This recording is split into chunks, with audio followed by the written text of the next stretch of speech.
This is Krishna from Political Affairs. Guys, let me talk about what is happening in Arab. Arab की identity क्या है? The world wanted to know what is identity of the Arab. Indian identity जानती है, waste अपनी identity जानती है, Europe भी अपनी आइडेंटिटी जानती है. What about अरब?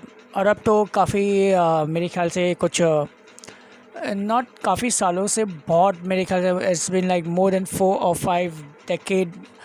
जब वर्ल्ड वॉर 1 हुआ था तब से लेकर अब तक अरब की आइडेंटिटी ज़्यादातर पे ना के बराबर ही है पूरी दुनिया में.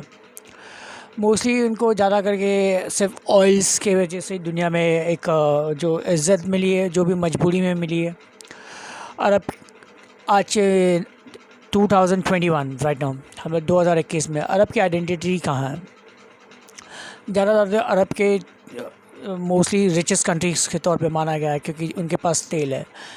सारे के सारे अरब के देश के पास भी तेल नहीं है, ये भी बात सच है. बहुत से अरब कंट्रीज़ में मेरे ख्याल से गिने चुने आईओसी में 22 देश हैं, जिसमें सबसे रिस्पेक्टेड है कुछ आज से कुछ सालों पहले इजिप्ट था. फिर उसके बाद तुर्की आया. फिर तुर्की के बाद फिर फ़िलिस्तीन के भी कुछ हिस्ट्रीज़ में कुछ कहा जाता है फ़िलिस्तीन भी थे. और अब उसके बाद जब ऑटोमन एम्पायर का टुकड़ा होने के बाद तो फिर लाइक सऊदी अरब ने डोमिनेट किया कि उनके पास मक्का मदीना और पेट्रोलियम के साथ साथ उनके पास अमेरिकन रिसोर्सेज भी काफ़ी मौजूद थे. अमेरिकन ने काफ़ी हद तक अपना मिलिट्री बेस कैंप अपना सेटअप किया. अरब की आइडेंटिटी इसके लिए हमेशा क्वेश्चन मार्क्स पे आती है कि ज़्यादातर पे मोस्टली अरब के पास खुद की नेवी या आर्म फोर्स ऐसे अभी जैसा इस तौर पे इंडियन आर्मी को कहा जाता है खूंखार फौज. अमेरिकन आर्मी को भी खूंखार मिलिट्री बेस का. दुनिया में ज़्यादातर पे मिलिट्री बेस कंट्री खूंखार नहीं है. गिने चुने 12 या 15 देश हैं जिनकी मिलिट्री काफ़ी खूंखार में है. क्योंकि इसके लिए कहा जाता है कि ज़्यादा आप देखे रहेंगे सऊदी अरब का यमन के साथ भी झगड़ा था, जो कुछ कहा जाता था कि ज़्यादा तौर पे कि मुश्किल से 10 से 12 दिन में वो ख़त्म हो जाता, लेकिन वो कॉन्फ्लिक्ट अब तक चालू है. यहाँ तक कि तुर्की की भी आर्मी यहाँ तक कि अभी कोई ज़्यादा नहीं वर्ल्ड वॉर का किसी का सेकंड के बाद किसी बड़ी युद्ध का इनके पास एक्सपीरियंस नहीं है. इराक और ईरान के बीच में हमेशा युद्ध तो हुए, लेकिन ईरान के पास अभी भी उनकी मिलिट्रिज्म लाइक सिर्फ थोड़ी डिक्लाइन पे है. मैं इतना नहीं कहूँगा कि खूंखार है, बस लाइक हाँ थोड़ी बहुत एक्सपीरियंस है वॉर जोन के हिसाब से. लेकिन यहाँ पे भी खेमे में बढ़ चुकी है. आज के तौर पे अरब आइडेंटिटी 3 खेमे बच चुकी है. एक सऊदी अरब हो गई जिसके पास ऑयल है, उसके पास यूएई उसको सपोर्ट करती है, और भी 2-3 बड़ी कंट्रीज़ है रिचेस्ट कंट्रीज़ जो उसको सपोर्ट करती है.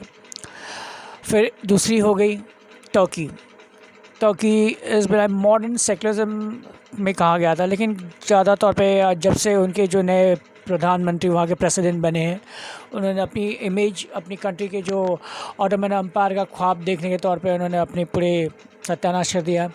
उसके खेमे में पाकिस्तान भी है, जानते हैं. फिर मलेशिया भी था, लगभग मलेशिया ने हाथ पीछे कर दिया है बिज़नेस के राइवल की आइडेंटिटी जाने के तौर पे. फिर दूसरी जो एक नॉन ऑफिशियल तीसरी जो मैं अभी कह रहा हूँ जो ईरान है, जो शिया मुल्क है, जो ज़्यादा कर पे यमन में शिया जो है, जिसमें सऊदी और इनके बीच में जो कॉन्फ्लिक्ट जो चल रहा है, उसको दुनिया में कहीं भी शिया है, वहाँ पे ईरान अपना दबदबा ज़रूर कर रहा था. अभी अफ़गानिस्तान में भी आप देख रहे हैं जो चल रहा है, वहाँ पे भी शिया के उबेक वाले जो शिया है, तुर्कमेनिस्तान के जो भी शिया है उनके ऊपर भी हो रहा था. वहाँ पे भी ईरान ने अपनी आइडेंटिटी मौजूदगी बता रहा है. लेकिन who is going to rule Arab? तुर्की, सऊदी और ईरान. यहाँ 3 हिस्से में बटी हुई है, और ज़्यादातर पे इसी बीच में एक स्ट्रिप पे है इज़राइल. जैसे इज़राइल, हमें बिना इज़राइल के ये वीडियोस इनकम्प्लीट होगा. एक तौर पे माना गया जब इज़राइल की आइडेंटिटी 1914 जो हुआ था, यहाँ पे under the British Indian army जो गई थी लड़ने के लिए, जो अब दिल्ली का सबसे फेमस है तीन मूर्ति चौक, जहाँ पे हमारे जो बहादुर फ़ौज जो लड़ने गए थे वहाँ पे, जो उस टाइम पे ऑटोमन एम्पायर का टुकड़ा कर दिया था. 1914 में, जहाँ पे हाइफा वॉर है, one of the famous Haifa war सितंबर में लड़ी थी। अब मुझे थोड़ा डेट याद नहीं है, लेकिन तभी मैं कोशिश करूँगा आपको शेयर करूँ। तो वहाँ पे उसी बीच में जब पूरी दुनिया में एक इज़राइल का नक्शा बना सेकेंड वर्ल्ड वॉर में, जहाँ पे औडीलो को मारा गया था हिटलर के थ्रू। और वहीं पे फिर चालू हुआ यूनिटी ऑफ अरब, तभी अरब यूनाइट हुई थी। और तभी से अरब ने सब पाँच उसके जितने भी है चारों पांचों देशों ने मिलके को लड़ने की तो कोशिश की, यूनाइट भी है, लेकिन पूरी तरह से अदब किया। अरब कंट्रीज से जितने भी है वहाँ पे जॉर्डन, सीरिया, इजिप्ट, 6 देश ने मिल के भी वो वॉर्स जीनी पे। 6 days of Wars of Israel काफ़ी फेमस है पूरी दुनिया में, आप देख सकते हैं पूरी कहीं पे गूगल पे 6 days of Wars is very much famous. वहीं पे हुआ पूरा अरब की आइडेंटिटी डिस्क्लोज़। अभी तो हालात तो काफ़ी हद तक अभी आज के टाइम पे इसराइल ने इतनी प्रोग्रेस कर ली है अपने बंजर ज़मीन के ऊपर उगा कर, कंप्यूटर, मैकेनिकल, यहाँ तक कि एयरफोर्स, हर चीज़ में उन्होंने अपना दबदबा पूरी दुनिया में काबिल कर दिया है। तो अब तो ज़्यादा तौर पे बहुत से अरब कंट्रीज़ अब कुछ खेमे में बस चुके जो चाहते हैं इसराइल के साथ उनके रिश्ते नॉर्मल हो, जिसमें इजिप्ट ने भी नॉर्मल कर लिया है, जॉर्डन ने भी अपने नॉर्मल कर लिया है बहुत हद तक, लेबनान भी काफ़ी कोशिश कर रहे हैं लेकिन वहाँ पे भी क्राइसिस चालू है। यूएई ने भी नॉर्मल कर लिया, यहाँ तक कि सऊदी अरब ने भी नॉर्मल कर लिया है, ताकि कि मोस्ट ऑफ द अरब्स के पास पेट्रोल होने के कुछ साल, पेट्रोल कितने साल चलेंगे, 40 से 50 साल या कुछ और साल, 70-80 साल, फिर उसके बाद क्या आने वाले जनरेशन्स को क्या, how the Arab is going to survive. So Arab is losing his identity. उसी लिए अरब ने ज़्यादातर पे अपने जो पुराने जो राइवलीज़ थे बहुत हद तक उन्होंने इसराइल से नॉर्मलाइज़ कर दिए और चीज़ें बढ़ भी रहे। कुछ देश ऐसे भी है जैसे ईरान, ईरान और पाकिस्तान जो आज भी इसराइल को आइडेंटिटी देने के लिए तैयार नहीं है। अभी भी उनके बीच में हमेशा खटपट चालू हुए। ईरान और इसराइल के बीच में न्यूक्लियर इश्यूज़ को भी लेकर काफ़ी हंगामा भी मचा हुआ था। यहाँ तक कि अमेरिकन ओबामा ने जब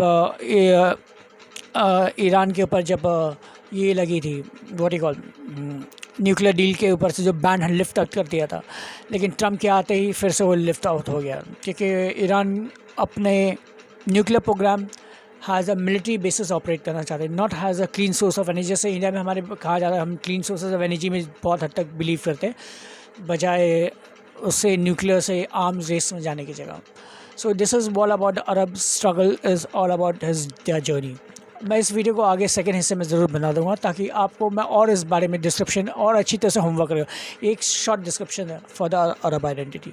I hope so you like it, please like and subscribe my channel.